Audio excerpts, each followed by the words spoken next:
Selamat datang di Indonesia hari ini, sebuah negara di mana gedung sekolah bukan lagi tempat edukasi, tapi sudah beralih fungsi menjadi tempat audisi.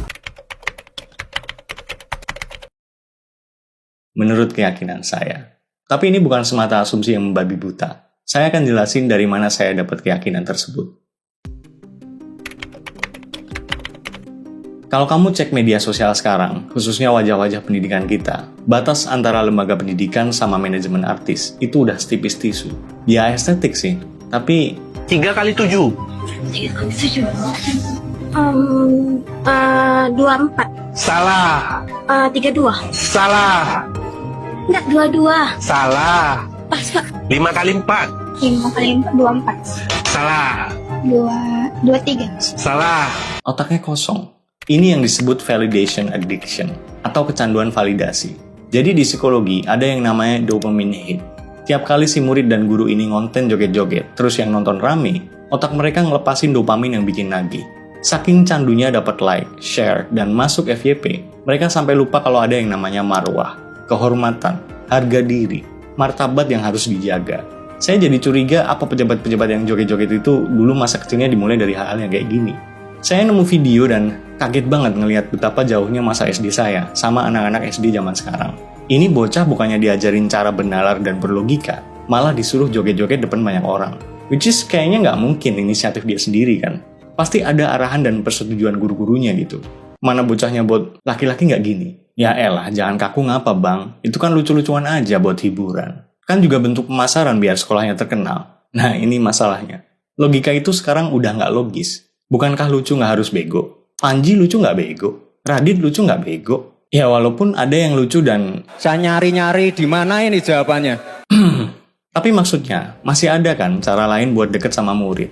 Buat bikin suasana nyaman dengan cara yang lebih berpendidikan. Sekarang kayak seolah nunjukin moral nggak lebih penting daripada viral. Viral udah kayak standar kesuksesan baru. Viral sama dengan sukses. Dunia pendidikan kita lagi ngadepin penyakit serius, di mana penorehan prestasi sudah digantikan oleh perburuan validasi.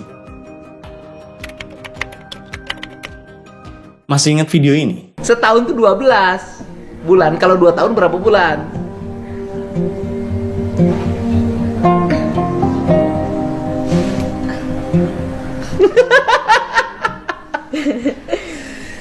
Setahun berapa bulan? 12. 2 tahun berapa bulan? Logikanya nggak jalan. Kita nggak lagi ngomongin siswa yang grogi depan kamera ya. Ini anak SMA yang harusnya bisa matematika di level yang lebih rumit. Pertanyaan kayak gini bisa dijawab anak SD tahun 80-90-an. Ini adalah bukti kalau kita ngalamin yang namanya degradasi kognitif. Kenapa ini bisa terjadi? Karena selama ini sekolah kita terjebak dalam ilusi kegiatan belajar mengajar. Guru seolah-olah udah melaksanakan kewajibannya untuk memberikan pemahaman tentang disiplin ilmu. Dan murid seolah-olah udah mendapatkan haknya untuk menerima cara memahami ilmu tersebut. Kalau emang ini bukan ilusi kayak yang saya bilang, terus mana buktinya? Kenapa yang ditampilkan adalah muka pendidikan yang kayak gini? Oknum-oknum guru yang ngajarin muridnya joget-joget, yang nunjuk murid melambai atau siswa yang model cakep doang, buat dijadiin representasi sekolah. Apakah ini yang dalam pengertian mereka sebagai kegiatan belajar mengajar? Ataukah ini yang dalam pengertian Anda semua, orang tua yang nyekolahin anaknya, sebagai kegiatan belajar mengajar? Buat apa ngelakuin ini semua kalau nggak demi engagement? Apakah mereka nggak bisa memperkirakan dampak yang akan terjadi kalau perilaku kayak gini dipelihara? Pernah dengar positive reinforcement?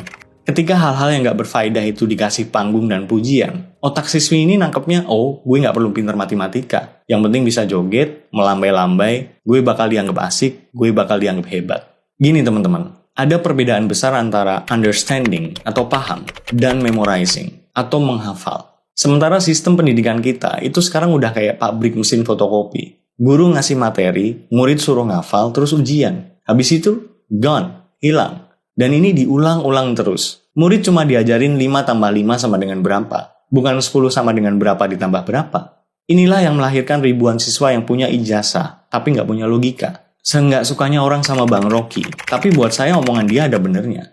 Ijazah hanya tanda Anda pernah sekolah, bukan berpikir. Relate banget kan?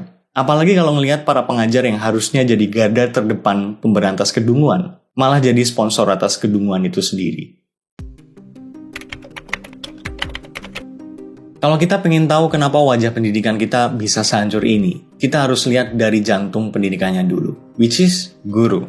Guru-guru ini, oknum guru lebih tepatnya, mereka lebih bangga kalau video mereka tembus jutaan views. Kita ngelihat fenomena di mana guru dan murid sama-sama jadi pecandu konten. Guru yang harusnya jadi rem buat perilaku muridnya yang melenceng, malah ikutan joget demi ngejar FYP. Ini apa nggak bikin muridnya mikir, lah guru gue aja begitu, kenapa gue enggak? Akhirnya terjadilah apa yang disebut devaluasi marwah. Lembaga pendidikan yang harusnya jadi ruang intelektual, malah lebih mirip manajemen artis. Gurunya jadi talent scout yang milih-milih, mana nih murid yang punya tampang-tampang viral, mana yang nyolok buat ditaruh di depan. Sementara kemana murid yang benar-benar berprestasi secara akademik. Mereka tenggelam di pojokan karena dianggap nggak menjual buat konten sekolah. Guru-guru ini terjebak dalam istilah psikologinya the halo effect. Mereka ngerasa kalau mereka ngikut tren bareng muridnya, kontennya banyak yang suka, berarti mereka udah jadi guru asyik dan deket sama murid. Lalu karena ngerasa udah jadi guru yang asyik, mereka lupa kalau kedekatan emosional harus dibarengi dengan ilmu. Mereka ngerasa deket dengan murid adalah segalanya. Padahal tanpa edukasi dan wibawa, mereka sebenarnya sedang menurunkan derajat lembaga pendidikan menjadi sekedar tempat nongkrong yang dibayar negara. Pertanyaan saya, teman-teman sekalian, kalau murid-murid ini besok masuk ke dunia kerja yang pastinya lebih kejam daripada dunia pendidikan, mereka nggak bisa pakai akal, mereka nggak tahu etika dan moral, mereka taunya sukses sama dengan viral, dan viral sama dengan pakaian ketat plus joget-joget sensual. Kira-kira, profesi apa yang lapangan kerjanya akan sangat welcome dengan kriteria orang semacam ini?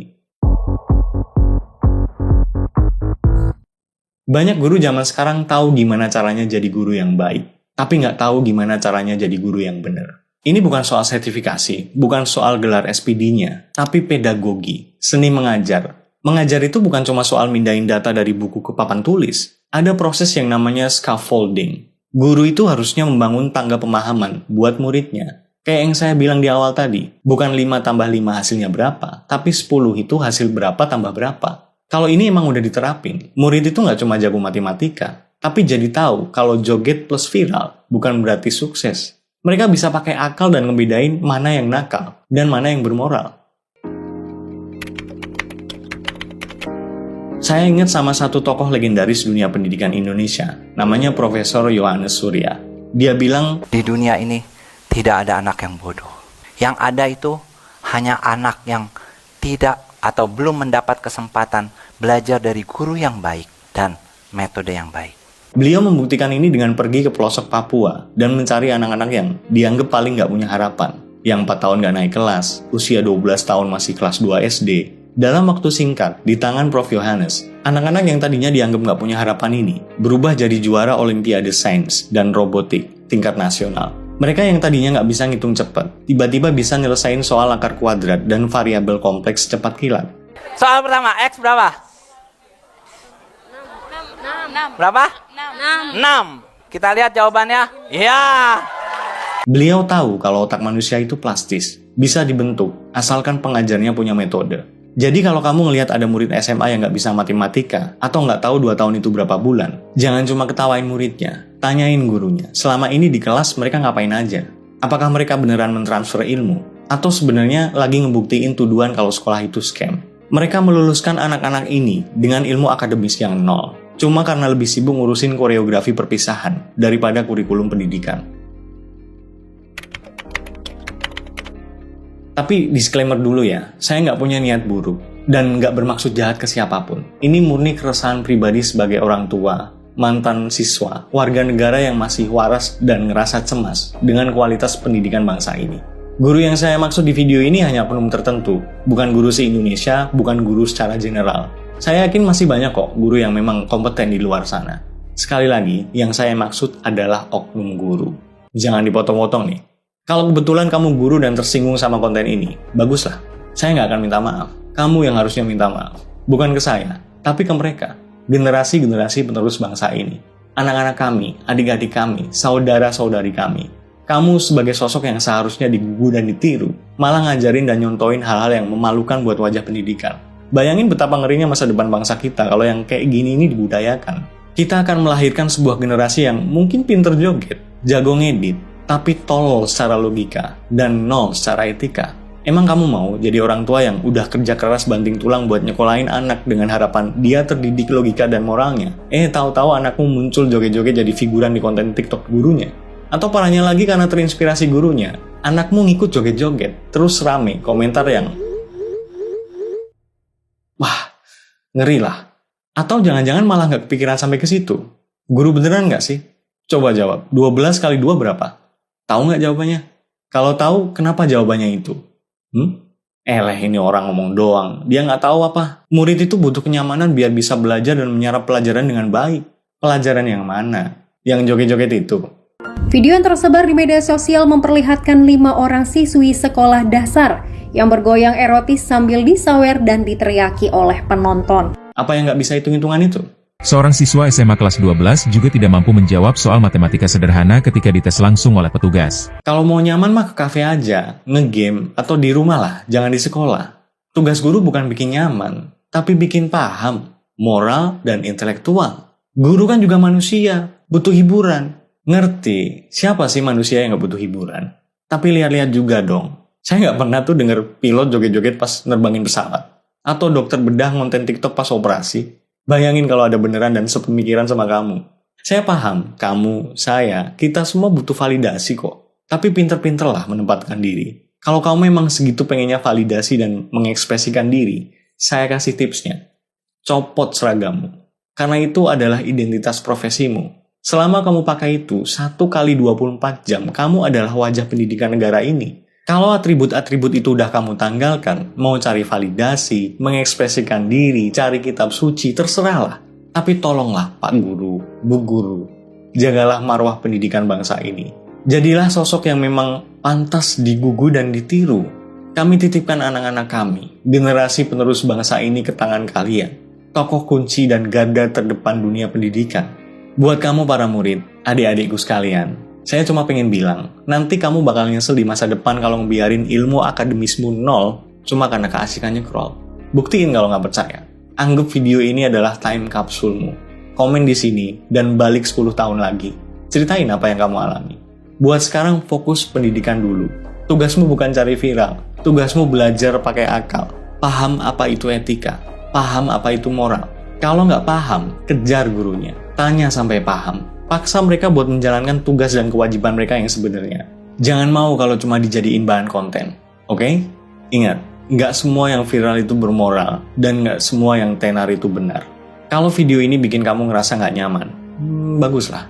Itu tanda nalarmu masih jalan. Silakan setuju, silakan tidak. Tapi kalau kamu ngerasa ada yang salah dengan arah pendidikan kita, then stop pretending that everything is alright. Get your shit straight.